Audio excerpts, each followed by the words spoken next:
Welcome back to Peter Pan Lore and Peter Pan Facts here on YouTube. Today we are going to be continuing with the 120 Years of Peter Pan Costumes series. In the series so far, we've looked at the original designs for Peter's stage costume, the original designs he wore in the first 1904 stage plays, the autumnal colours, Jean Forbes Robertson and Nina, and we've moved into the realm of the greener, leafier costumes as worn by people like Maud Adams. And now, to get to the next stage of Peter Pan costumes, we're taking a jump to the 1950s. And we are going to be starting with the 1953 animated feature Peter Pan by Disney. So, let's dive into this episode of 120 Years of Peter Pan Costumes, the animated costumes.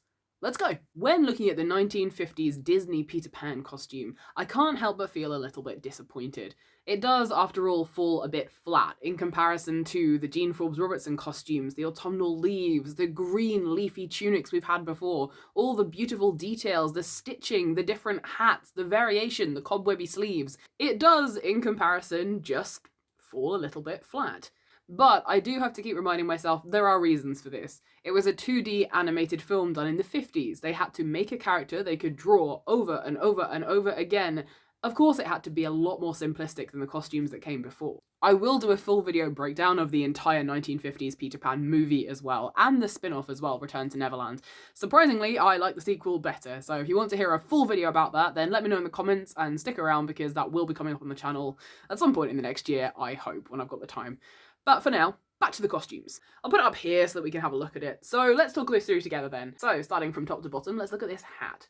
I don't hate it. It is definitely inspired by other hats that came before it. For example, the most obvious is probably the Maud Adams style of hat, which is green and leafy and then has the big red feather through it as well. We've got Marilyn Miller, who wore this Peter Pan hat in the 1920s, and you can see that while it is red, there is also the feather coming out of it as well. And even in the original costume designs, while they were very, very different, so it was more of a sort of fishing hat or a hat made completely of feathers and leaves, there are still feathers and leaves running through it. So this, again, a simplified version, but still based on some of the historical Peter Pan costumes that came before it too. Moving down to the tunic then. Now, again, very, very simple. There isn't even a fastening to do up his collar, but it's got a big collar, the sleeves are wide and interesting, and of course the bottom of it is cut, a bit like a leaf shape. This version of Peter has also got the green tights or leggings, and he's got the brown boots as well. I do quite like the boots. They're pointy, they've got a little bit of something fey about them. They aren't just boots, they did at least make them look slightly more interesting, I'll give them that. But overall, this is, as I said, a very simple design, but there is a reason for that, which was it had to be animated. Looking at the costumes that came before it, I will definitely put the Disney 1950s Peter Pan in the same category as the Maud Adams and the green leafier Peter Pan costumes. While this costume is definitely not leafy, it has no extra detail to it at all, it is green, and it does have some of the sort of tunicky shapes. You can almost see Maud Adams' sleeves there, and it's got the choppy bottom as well. So I'll put it in the same category while definitely not being quite of the same caliber. I will pause for a second here to say that what Disney have done with the parks version of Peter is genuinely quite fascinating. The way the costumes have changed and evolved over the years, particularly adding the big massive leaves and details over the shoulders, I really love everything that they've done there, especially what they've managed to do with the leggings as well, adding details and decorations and making them different colours and things like this. But I am a Peter Pan lore enthusiast, not a Disney enthusiast, so I will recommend that you go and watch this video. It tells you all of the history of the Peter Pan costumes in the Disney parks and is genuinely really interesting and does a far better job of it than I could. So go check out Disney Dan for a history of the Disney park Peter Pan costumes, really worth a watch. And back in this video, let's skip forwards to the Return to Neverland Disney sequel. Now, this version of Peter is pretty much exactly the same as its 1950s counterpart. However, I do think the colours have been made more vibrant. I think it's been updated just a little bit with the better technology and things like this. I think that the tunic reads as a more brighter, almost a lime green in certain scenes. The leggings seem darker as well, and even the boots, occasionally they seem lighter and darker. In terms of talking about it, they are pretty much the same costume, so I'm not really going to compare the two too much, and I will lump them together for the rest of this video. When I talk about the Disney Peter Pan costume, I'm referring to both. Something else I would like to say just before we move on from Disney is that they made a very interesting decision. They gave Peter Pan pointed ears. This, I think, is possibly the best, if not only, good decision that Disney has made with their Peter Pans over the years. giving him those pointed elf-like fey ears. It just adds an extra touch of otherness to him. And as you'll know from many of my other videos, Peter being other is very, very important to me. It's a visual representation that he is definitely not human, and as a small little touch of detail, I absolutely love it. Alright, on that happy note, let's move on to another animated Peter Pan costume. What have we got? So we're wibbly wobbly timey wimey jumping forwards in time to 1988, and this time we're looking at the Burbank Animation Studio Peter Pan. This one is very interesting because in almost every single still shot of this character, his costume looks like it's a different colour. So I'm gonna go with it could be green, it could be autumnal, it could be a mishmash of both. Remember that bit in Sleeping Beauty where they're going, it's blue, it's pink, it's blue, it's pink, and the obvious solution was to make it purple, but nobody did it. Well, in this, it's green, it's brown, it's green, it's brown, I'm gonna go with earthy. I find this one a little similar to the 1950s Disney Peter Pan. However, this costume has a few embellishments which sort of bring it out and separate it for me. The sleeves of the tunic are cut off, so we don't have the long wispy sleeves or the laced up sides or even the cobwebby bits. But the tunic itself does have a sort of choppy bottom, which harkens back to the autumnal ones and the green leafy ones too. There's also at least one button at various points. It sometimes disappears on the shots, and that is in the middle of his chest. I take it back, I just rewatched a couple of scenes to check on myself, and at some point there are 2 buttons in a shocking twist, so even more detail for you there. This Peter Pan also has wrist cuffs, which I really enjoy. This is a detail other Peter Pans have had over the years. They've come, they've gone. Kathy Rigby in particular is one that comes to mind as having wrist cuffs. Hers often had green leafy designs on them, and I think it really adds something. It's an extra level of detail without having to attach things to the tunic. So having something on his wrists, I think really elevates this Peter here. He also has the by now classic green pointed hat with the red feather. Again, harkening back to those costumes from many years ago, all the way back to the original ones, where Peter did have feathers and leaves of different varieties, and of course different shapes of hat as well, which came and went over the years. This Peter also has a chunky belt, some green leggings or trousers or tights, whatever they are, and big brown boots. Now, I have to admit, I am a fan of a Peter Pan costume that has long boots. I've always loved this as an aesthetic. I think it's a very fey-like way to dress. Maybe you could say that the sort of small boots with the pointy bits, they are very fey, very elvish, but I also really love a long boot. It's definitely very other. It feels like someone who lives in the wilds to me. So personal bias is definitely showing here. I love a long boot on a Peter Pan. The Burbank Peter Pan obviously has some striking similarities to the Disney 1950s Peter Pan. This might be because it's just easier to animate. It also might be because by the time this film was coming out, the Disney Peter Pan was, unfortunately, most people's go-to when they thought of Peter Pan. The ginger-haired, elfish-looking boy in the green tunic. And so if they'd tried to do something very different, people might not have recognised him on the posters. In comparing the two, I am going to have to leave my ginger allegiance behind and go with the Burbank Peter Pan because I just love the details of the wrist cuffs and of course those big long boots. But now let's jump forwards just 1 year in time to 1989 and look at the anime series titled Peter Pan, the Animated Series. This one is a very interesting look for Peter, so let's start with the hat.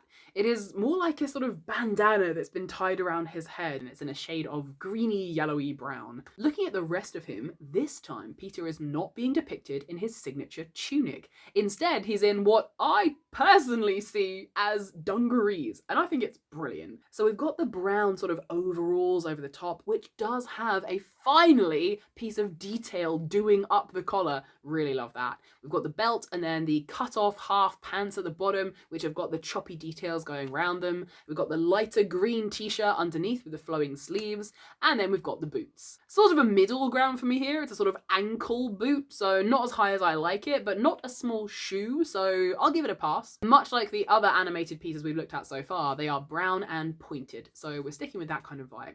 This Peter also has dark hair, however, the pointed ears have disappeared. I really wish that I could merge together this version of Peter and the Burbank one. I like the green underneath with the flowy sleeves. I like the design of the sort of all-in-one, not quite tunic with the pants, and I really like the detailing, finally some detailing on the collar as well. I definitely prefer a pointy hat with a feather. I'm loving the detail of the feathers compared to this one, which looks very simple. So I really wish, ideally, I could smush them both together. So currently the Burbank one is winning, and I think I'm going to put this one just above the Disney one. When did this turn into a ranking video? I guess now. Carrying on then, what's the next one we're going to look at? Well, of course, it's the one that I've been looking forward to the most. We're jumping forward to the 1990s, and we are finally looking at Fox's Peter Pan and the Pirates. I have talked about this series in so many videos. I grew up watching reruns of this show. I absolutely love it. I will do another video another day where I will review the entire series, and over on TikTok I am talking about it as well at the moment. But for now, let's just talk about Fox's Peter Pan and the Pirates Peter Pan costume. I definitely want to make a cosplay of this costume. I love it so much. I am gutted I didn't have time to make this costume before filming this video for you. However, I did get to go up to Scotland and film some content of me looking at the different Peter Pan costumes and going around Jan Burrow's birthplace, so hopefully that evens out for coolness. Maybe I'll be able to make this costume in time for next month, although next month is all about musicals, so I might have something else in mind for that one, but we shall see. So rest assured, at some point I will be making a Peter Pan and the Pirates costume. However, let's just look at it as a whole, shall we? Let's start at the top. And what is this?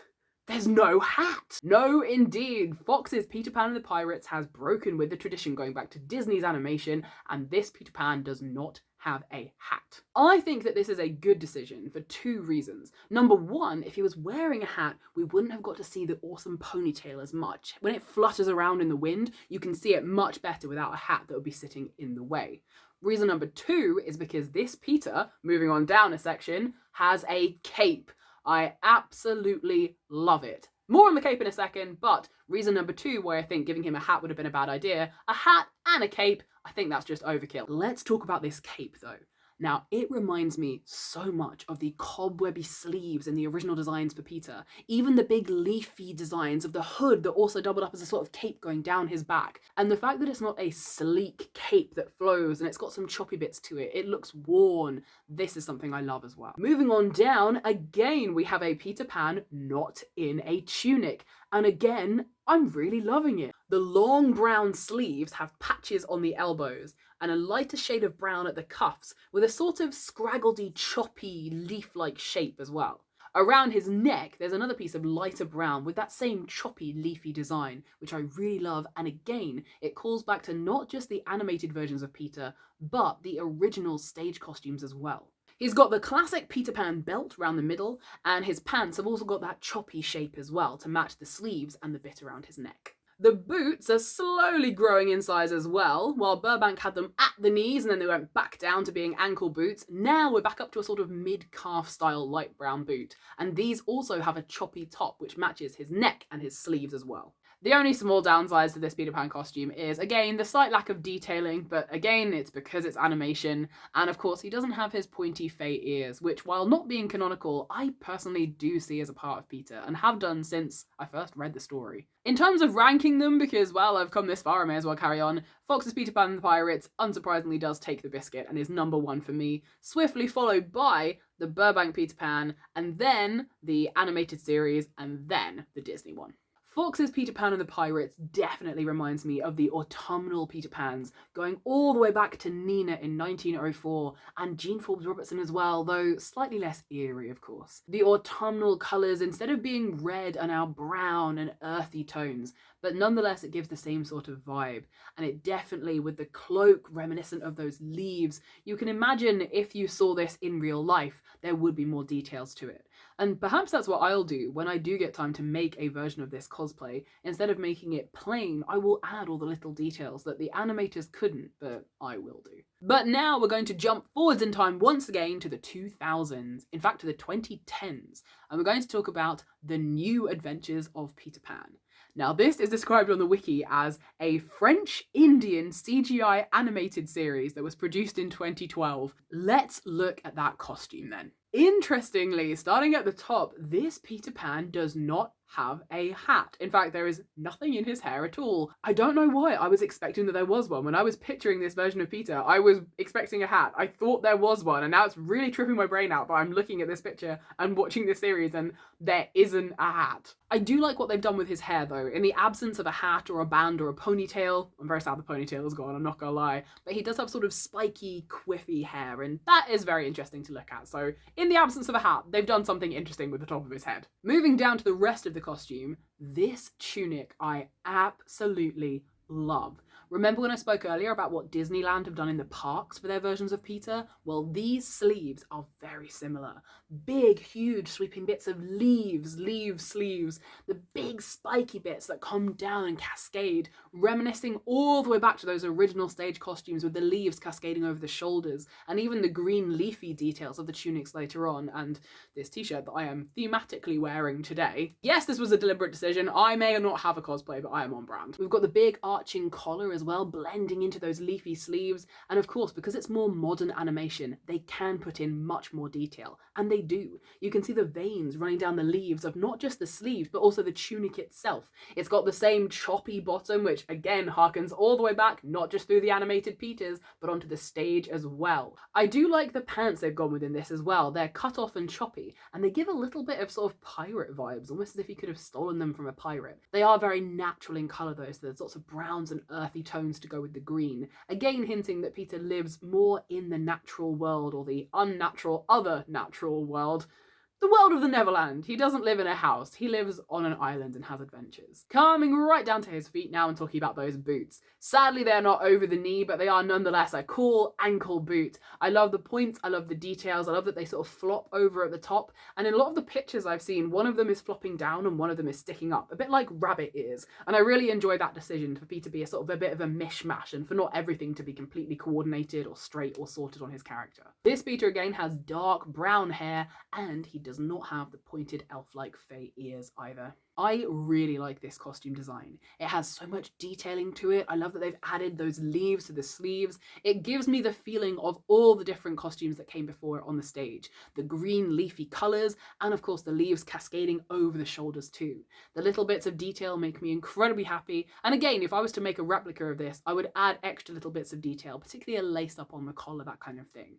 The boots, while they're not over the knee boots, I still really enjoy them. They definitely look like Peter Pan boots. In fact, they look very similar to some of the shorter shoes and boots that actors wore on the stages as well. The other reason I like this costume so much is because this version of Peter is interacting with the modern world. And therefore it could have been really tempting to just dress Peter in modern clothes. Adaptions that will unfortunately have to come up later on in this series have done just that. I have seen clips of Peter Pan's wearing a green polo shirt. They didn't even chop the sleeves, it's just a green polo shirt. And that always felt very lazy and disappointing to me.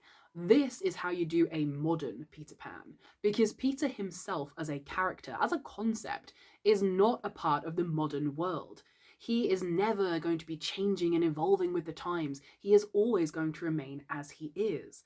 And therefore bringing him kicking and screaming, dragging into the 21st century, or hell, the 300 millionth century, wherever you're setting your story, that's just not going to fit him right. Instead, updating his costume, making it brighter, more colourful, adding more details, but still keeping him very natural, very fey, very other, very connected to the Neverland, that feels much more important and much more in keeping with not just the lore, but his personality and character as well. In fact, I love this costume so much that it's going to take the number 2 slot.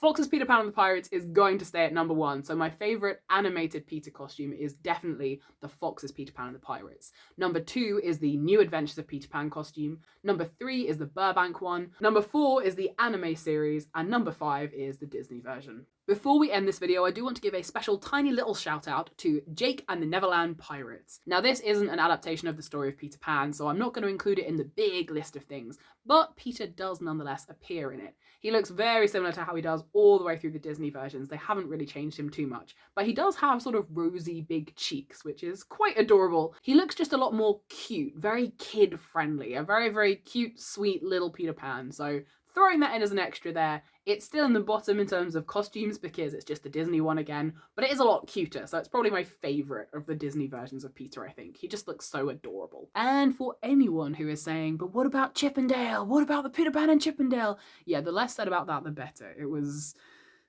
weird and kind of insulting to Bobby Driscoll, so the less said about that one, the better. Alright, that wraps it up for this episode of 120 Years of Peter Pan Costumes. What did you think? What is your favourite Peter Pan animated costume? What else would you like me to talk about? Let me know in the comments down below. And next month, we are going to be talking about musicals, which means we get to discuss one of my favourite Peter Pans of all time. All hail Kathy Rigby. See you next time, folks. Goodbye.